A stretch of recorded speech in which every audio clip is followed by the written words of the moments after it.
OBC, जय जय OBC. काय म्हणाल, आज विशेष करून आपण गोरेगावच्या ठाणा चौक आहे, इथून बाईक रॅली आणलेली आहे. काय नेमके आपले निवेदन आहे, काय शासनाला मागणी आहे? आमचं नेमकं निवेदन शासनाला हे आहे की गेल्या अनेक वर्षापासून या देशातला ओबीसी आपली गिनती मागतो आहे आणि कायद्याप्रमाणे जोपर्यंत आमची गिनती होणार नाही तोपर्यंत आम्ही कोणत्याही कोर्टामध्ये जिंकू शकत नाही.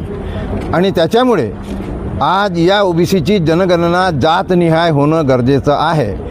डॉक्टर बाबासाहेब आंबेडकरांनी आम्हाला सांगितलं, जितनी जिसकी संख्या भारी उतनी उसकी भागीदारी.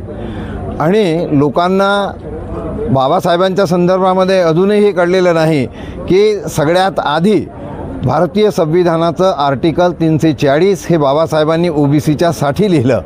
आता ओबीसीलाच माहिती नाही की मी ओबीसी आहे, त्याला अनेक कारणं आहेत.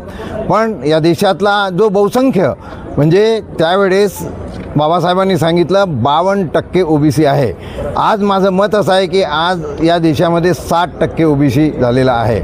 आता हा 60% ओबीसी असूनसुद्धा आता जी जनगणना शासनाने सुरू केली तर त्याच्यामध्ये ते जरी आता त्याला घरगणना म्हणत असतील पण शेवटी त्याच्यामध्ये SC ST आणि इतर असा रकाना टाकण्यात आला. मग 60% ओबीसी असणाऱ्या ओबीसीचा रकाना गायब का?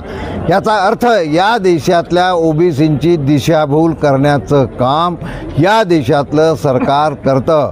पुलवामा झाला होता, त्याच्यानंतरही मी एक प्रेस कॉन्फरन्स घेतलेली होती आणि तेव्हाही सांगितलं की जरी या देशाच्या पंतप्रधानांनी कॅबिनेटची मीटिंग बोलावून आम्ही ओबीसीची जनगणना करणार, पण मी त्याच वेळेस शंका उपस्थित केलेली होती की माझ्या मनामध्ये ही अजूनही शंका आहे आणि ती शंका खरी ठरली.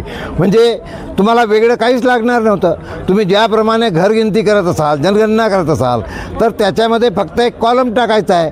आणि त्यांचे काही नेते मंडळी सांगतात की जर ओबीसीची जनगणना झाली तर देशामध्ये जातीवाद निर्माण होईल. पण मला वाटतं हे अगदी चूक आहे.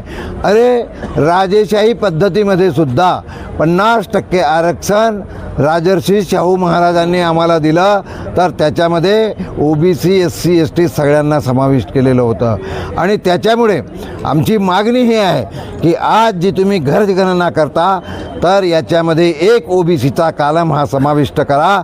ते जर तुम्ही करणार नसाल तर आम्ही सहयोग करणार नाही, आम्ही निषेधच नाही तर आम्ही आता या घरगणनेचा बहिष्कारसुद्धा करू, ही या निमित्तानं तुम्हाला सांगू इच्छितो.